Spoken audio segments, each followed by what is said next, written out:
வணக்கம் வாசகர்களே. இன்னைக்கு நாம பார்க்க போற கதையோட பேர் அம்மாவின் ஆசை. இந்த கதை எனக்கு ரொம்பவே ஸ்பெஷல். ஏன்னா இதான் என்னுடைய முதல் கதை. என்னால எழுத முடியும் அப்படிங்கிற ஒரு நம்பிக்கையை கொடுத்தது இந்த கதை. இப்ப கதைக்குள்ள போகலாம். அப்பா இறந்து இன்னையோட 1 மாசம் ஆயிடுச்சு. அம்மாவை என்னோட வீட்டுக்கு வந்து தங்க சொன்னா பொண்ணோட வீட்டுல வந்து எப்படி இருக்குது அப்படின்னு மறுத்துடுறாங்க. 2 பெண் பிள்ளைகளை பெத்துட்டு என்னோட அம்மா தனியா வீட்டுல இருக்கிறது எனக்கு ரொம்ப வருத்தமா இருக்கு. என்னோட தங்கையும் நானும் மட்டும்தான் என்னோட வீட்டுல. என்னோட தங்கை அமெரிக்கால இருக்கா. நான் இங்க ஒரு கல்லூரியில பேராசிரியரா இருக்கேன். எனக்கு ஆண் 1 பெண் 1 அப்படின்னு 2 குழந்தைகள். என் கணவர் ஹரி வங்கியில பணிபுரிகிறார். வாரத்துக்கு ஒரு தடவை என்னோட அம்மா வீட்டுக்கு குழந்தைங்களோட போவேன். அப்பா இருந்த வரைக்கும் அம்மாவை ரொம்பவே நல்லா பாத்துக்கிட்டார். அப்பா இல்லாதது அம்மாவுக்கு நிச்சயமா பெரிய இழப்பு தான். உடல்நிலை சரியில்லாம சில ஆண்டுகளாகவே அப்பா ரொம்பவே கஷ்டப்பட்டார். அவர் பட்ட கஷ்டங்கள்ல இருந்துதான் மரணம் அவருக்கு விடுதலை கொடுத்துச்சு அப்படின்னு நாங்க நினைக்கிறோம். எனக்கு இன்னைக்கு வார விடுமுறை. அம்மா வீட்டுக்கு போறோம். காலை சிற்றுண்டி முடிச்ச உடனேயே கிளம்பிட்டோம். அம்மா வீட்டுக்கு போன உடனேயே என்னோட குழந்தைகள் எப்போதும் போல எதிர் வீட்டு குழந்தைகளோட விளையாட போயிட்டாங்க. அம்மா என்னோட பக்கத்துல உட்கார்ந்து ரொம்பவே தயங்கி, எனக்கு 65 வயசு போன மாசமே முடிஞ்சு போச்சு. ஆனா இவ்வளவு வயசாகியும் நான் சொந்தமா ஒரு ரூபாய் கூட சம்பாதிக்கல அப்படின்னு வருத்தமா சொன்னாங்க. அம்மா இப்படி சொன்னதை கேட்டு எனக்கு ஒரே ஆச்சரியம், கூடவே அதிர்ச்சியும். இத்தனை வருஷம் கழிச்சு அம்மாவுக்கு ஏன் இப்படி ஒரு எண்ணம் அப்படின்னு எனக்கு தோணுச்சு.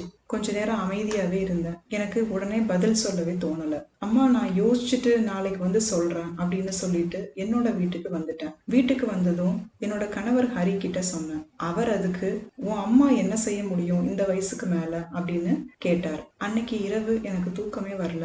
என்ன செய்யலாம், எப்படி செய்யலாம் அப்படின்னு யோசனை பண்ணிக்கிட்டே இருந்தேன். அப்படியே யோசனை பண்ணிக்கிட்டே எப்போ தூங்கினேன் அப்படின்னு தெரியல. அடுத்த நாள் காலை உணவு சமைச்சிட்டு இருக்கும் போது எனக்கு ஒரு பொறி தட்டுச்சு. அம்மாவுக்கு போன் பண்ணி, அம்மா, இன்னைக்கு நீ செய்யற சமோசா, முறுக்கு, தேங்காய் பர்ஃபி எல்லாமே ஒரு 20 அப்படிங்கிற எண்ணிக்கையில செஞ்சு வச்சிடுமா, நான் மாலையில வந்து வாங்கிக்கிறேன் அப்படின்னு சொன்னேன். அம்மா எதுவுமே கேட்கல. சரி, பண்ணிடுறேன் அப்படின்னு தான் சொன்னாங்க. அம்மாவோட பலகாரங்களை வாங்கி என்னோட வேலை பார்க்கறவங்களுக்கு டேஸ்ட் பண்றதுக்காக கொடுத்தேன். இவ்வளவு சுவையா யார் செஞ்சது அப்படின்னு கேட்டாங்க சிலர். என்னோட அம்மா செஞ்சது போலவே இருக்கு அப்படின்னு சொன்னாங்க சிலர். என்னோட அம்மா தான் செஞ்சாங்க அப்படின்னு நான் சொன்ன பெருமையோட. எல்லாருக்குமே டேஸ்ட் பிடிச்சிருந்தாலும் யாருமே எனக்கு ஆர்டர் கொடுக்கல. நானும் மனம் தளரவே இல்லை.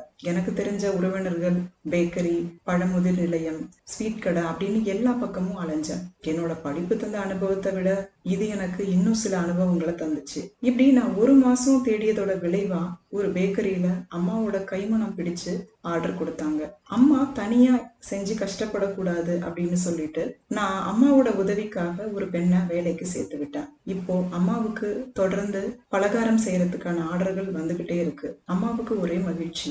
இத்தனை வருடமா என்னோட அம்மாவை நான் இவ்வளவு மகிழ்ச்சியா பார்த்ததே இல்லை. அவங்களோட அந்த சந்தோஷம் அவங்களோட வயசுக்கு மீறிய சுறுசுறுப்பையும் உற்சாகத்தையும் கொடுத்துருச்சு. நம் பெற்றோரும் நமக்கு ஒரு குழந்தைங்க மாதிரி தான். அவங்களுக்கும் நாம எல்லாத்தையுமே சொல்லி கொடுக்கலாம் அப்படிங்கிற எண்ணம் எனக்கு. அதனால அம்மாவுக்கு ஒரு யூடியூப் சேனல் ஆரம்பிச்சு அவங்களோட சமையலையும் அவங்களோட முகத்தையும் பலருக்கு அடையாளம் காண வச்சேன். என்னோட அம்மாவுக்கு ஃபேஸ்புக், இன்ஸ்டாகிராம் அக்கௌண்ட் கூட ஆரம்பிச்சு எப்படி உபயோகிக்கிறது அப்படின்னு சொல்லிட்டு சொல்லி கொடுத்தேன். எல்லாத்தையுமே அம்மா கொஞ்சம் கஷ்டப்பட்டு ஆனா இஷ்டப்பட்டு கத்துக்கிட்டாங்க. என்னோட மாணவர்களுக்கு என்னோட அம்மாவோட கதையை சொன்னேன். உங்களோட கனவுகளை நிறைவேற்ற வயதோ படிப்போ ஒரு தடையோ இல்ல. வெற்றி பெறணும் அப்படிங்கிற ஆசை மட்டும்தான் உங்களுக்கு வேணும். அது உங்களை கண்டிப்பா வழி நடத்தி செல்லும் அப்படின்னு சொன்னேன். 65 வயசுல என்னோட அம்மா எனக்கு ஒரு ரோல் மாடல் ஆயிட்டாங்க அப்படின்னு கூட சொன்னேன், ரொம்ப பெருமையோட. முற்றும். இந்த கதை உங்க எல்லாருக்குமே பிடிச்சிருக்கும் அப்படிங்கிற நம்பிக்கையில உங்க எல்லார்கிட்டையும் விடைபெறேன். நன்றி.